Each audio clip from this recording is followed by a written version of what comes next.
Madame Valérie Dupont-Aignan, vous êtes la directrice de ce lieu magnifique et on veut en savoir davantage. Donc là, nous sommes devant le fameux billard. Il a une histoire. Oui, absolument. Cette pièce a été peinte par Caillebotte, donc elle est très très importante dans la maison. Et la famille Caillebotte s'est installée à Hyères entre 1860 et 1879, dans cette maison qui était déjà dans une acception du début du XIXe siècle. Et elle a réalisé, enfin la famille Caillebotte a réalisé des aménagements dans le parc, quelques-uns à l'intérieur, notamment le petit salon de musique et de chant. Donc cette propriété a une histoire qui nous entraîne jusqu'au XVIe siècle. Brièvement, pouvez-vous nous dire qui était là avant la maison? Alors, l'origine de propriété de la maison a pu être remontée jusqu'au XVIe siècle, comme vous le disiez. Et au XVIe siècle, Dreux Budet était le seigneur de Hyères et la maison Caillebotte faisait partie de ce fief seigneurial qui dépendait du château Budet, qu'on voit dans le centre-ville. Il y a eu des propriétaires célèbres et un aménagement et une maison qui a été construite. Quel a été le premier constructeur?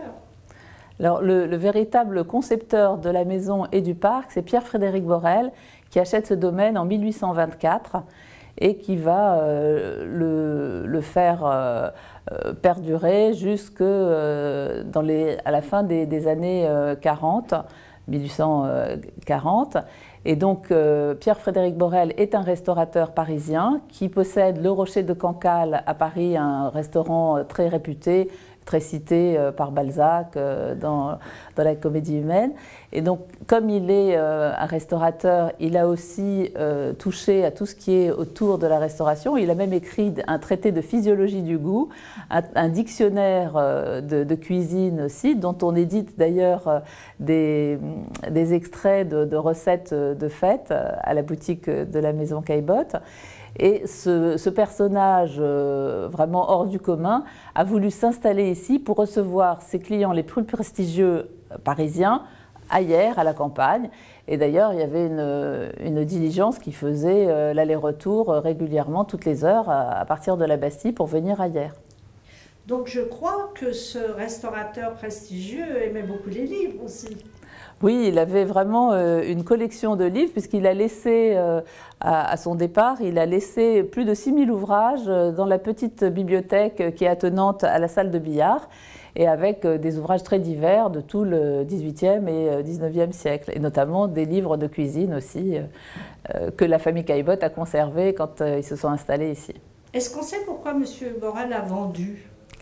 Alors oui, Pierre-Frédéric Borel a fait fortune avec son restaurant à Paris et avec cette maison ici, mais malheureusement, il a vu peut-être trop grand, il a peut-être mélangé les comptes et il a fait faillite et il est parti pour ouvrir une nouvelle affaire en Russie.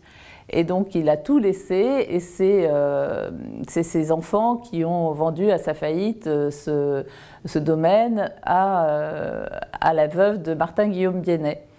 D'accord. Et M.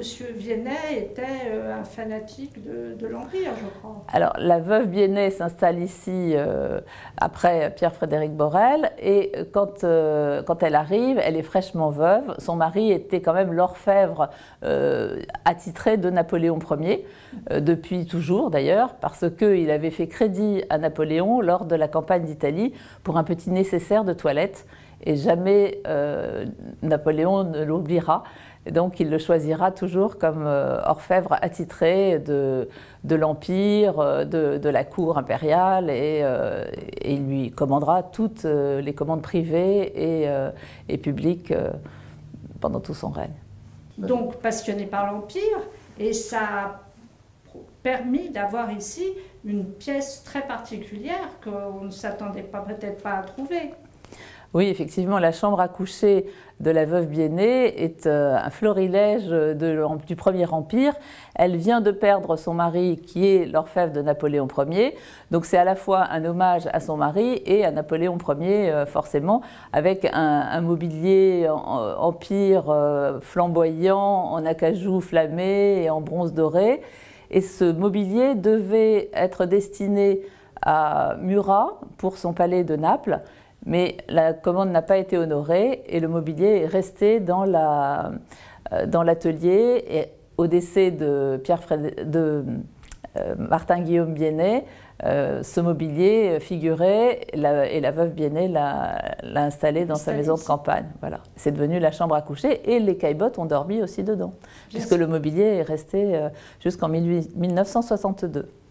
Et ce mobilier avait disparu de la maison Caillebotte, je crois. Alors ce mobilier a été vendu par le dernier propriétaire privé en 1962 en vente de gré à gré. Finalement, c'était une vente publique, mais qui s'est finalement terminée en vente de gré à gré. Et c'est un Parisien qui l'a acheté et qui l'a utilisé comme chambre à coucher jusqu'à ce qu'en 2016, on puisse l'acquérir à nouveau pour le réinstaller dans la maison Caillebotte.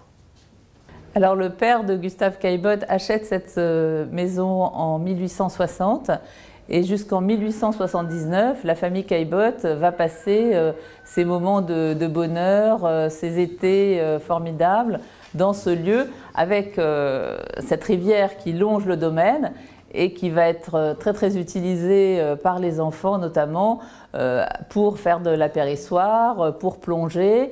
Et Caillebotte va représenter toutes ces activités nautiques estivales dans ces tableaux de très beau format en général, et puis tout au long des promenades dans le parc. On peut toujours faire de la barque l'été, on peut louer des barques près de l'embarcadère et puis faire un peu ce trajet qu'avait fait Caillebotte, puisque ici le paysage n'a pas changé. Et on a cette chance que depuis le 19e siècle, depuis ce que Caillebotte a vu et a peint dans le parc, rien n'a changé. Alors justement, il y a eu beaucoup de constructions autour de la maison. La chapelle, par exemple, des choses comme ça, le potager aussi. Alors le parc était conçu pour un voyage autour du monde avec l'exèdre, l'évocation de la Grèce antique à l'entrée, ensuite la façade ouest palladienne avec l'évocation de l'Italie, et puis toutes ces petites fabriques d'ornementation qui ponctuaient le parc. Et la famille Caillebotte a refait la fabrique qui était à la place de la chapelle, parce que le fils aîné était prêtre lui-même et il fallait lui donner une chapelle où il pouvait officier et donner la messe pour la famille et pour toutes les personnes du domaine.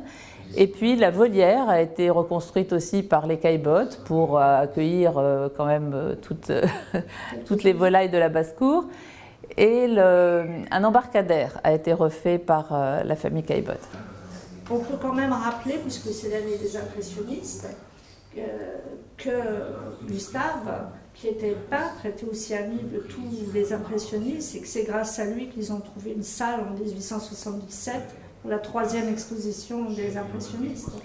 Oui, bien sûr, Gustave Caillebotte était très proche. Il découvre cette nouvelle peinture en 1874 lors de la première exposition à laquelle il ne participe pas, mais il est déjà vraiment très féru d'art et de dessin, et donc il va continuer et développer cette peinture dans le groupe auquel il va s'agréger.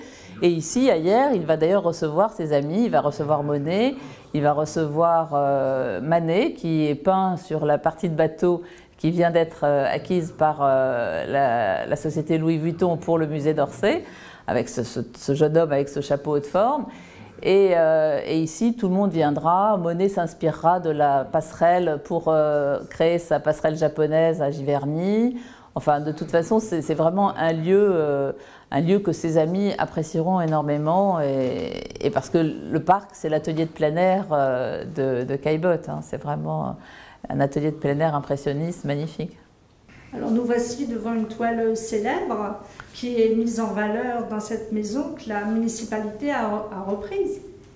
Voilà, alors là on est devant la toile des Orangers qui date de 1878 et c'est un moment de quiétude de la famille Caillebotte, son frère en train de lire, la petite cousine en train de jouer dans les caissons des Orangers et le chien qui se repose aussi le long des massifs. Donc là, justement, vous faites dans la propriété plein de choses, vous incitez les gens à venir sous différentes formes et vous leur proposez beaucoup d'activités, des expositions et des animations, si je me suis laissé dire. Oui, alors dans la maison Caillebotte, pour lui rendre hommage, nous organisons des expositions régulièrement d'artistes autour du 19e siècle, avec tous les mouvements impressionnistes, symbolistes et tous les mouvements qui ont compté au 19e siècle. Et nous alternons aussi avec des artistes contemporains, parce que Caillebotte soutenait ses amis contemporains, et donc nous essayons de continuer un petit peu cette politique culturelle. Et cette année, à la Ferme Ornée, nous présentons la collection Guilman González Falla, dont j'ai choisi 140 photos, 90 artistes, 24 femmes aussi, parmi les plus grands noms de la photographie, parce que cette collection le permet. Et donc cette sélection a été faite autour du portrait, du regard, cette condition humaine à travers laquelle je propose un voyage. Voilà. Donc je pense que beaucoup l'ont déjà apprécié, donc il faut tenter aussi de venir la voir. Vous avez aussi un autre projet d'exposition bientôt, et puis quelque chose de plus festif aussi. Alors dans l'Orangerie, nous organisons aussi régulièrement des expositions d'artistes en général vivants ou moins connus. Et là, c'est une artiste déjà confirmée qui est Béatrice Helg, dont on présente les œuvres jusqu'au 23 juin. Et à partir du 29 juin, nous avons Ofer Joseph, qui est un artiste qui réalise des dessins à l'encre de Chine, en noir et blanc. Et c'est un merveilleux travail qui rappelle Félicien Rops ou Odilon Redon. Et vraiment, je vous engage à venir le voir parce qu'il aura cette exposition jusqu'à fin septembre. Et ensuite, il sera montré à Londres. Nous avons chaque année un bal du 19e organisé pour les Journées du patrimoine grâce à une association Passion d'Histoire qui se costume et qui danse régulièrement pour nous et pour les visiteurs chaque année. Et puis cette année, nous avons le plaisir d'accueillir l'Orchestre national d'Île-de-France qui va se produire le 29 juin dans le jardin pour l'inauguration d'ailleurs de la dernière exposition de l'année qui est Ofer Joseph. Nous sommes dans ce superbe parc. Alors parlez-nous un petit peu de ce que les gens peuvent découvrir. Alors dans le parc, on a la visite de tout le chemin de ceinture jusqu'au potager au fond du parc que vous pouvez découvrir où rien n'a changé non plus. Vous pouvez aussi aller faire une pause au Chalet Suisse qui est maintenant un restaurant qui s'appelle le Café Gustave avec un menu impressionniste qui sera proposé cette année tout le mois de juin dans le cadre des Papilles impressionnistes, une opération organisée par la région Île-de-France avec tous les restaurateurs qui veulent participer à ce projet.